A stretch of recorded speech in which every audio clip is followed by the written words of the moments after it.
dun sa signage. Pero nakadaan na tayo sa unang gate. Marami pa tayong gate na pagdadaanan dito.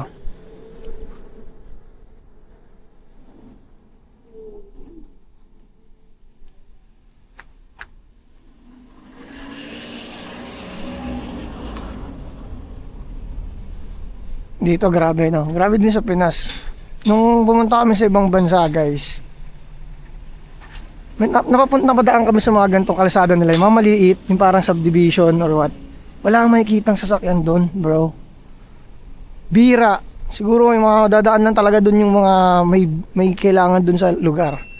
Pero sabi mo magiging daanan kagaya ng mga gantong friendship route, kawawa rin yung mga nakatira rito eh.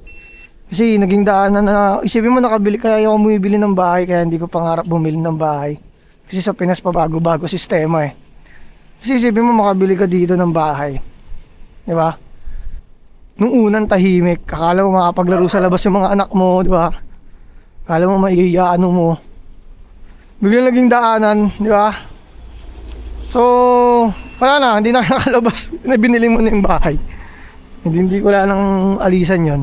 O, lalo na, limbawa, pag bumaha. Dati, di binaba, biglang binabaha na. Hindi ka makakalipat. Eh, kung 30 years mong babayaran yung bahay, 10 years pa lang nagbago na. Kaya hindi ako fan ng bibili ng bahay talaga.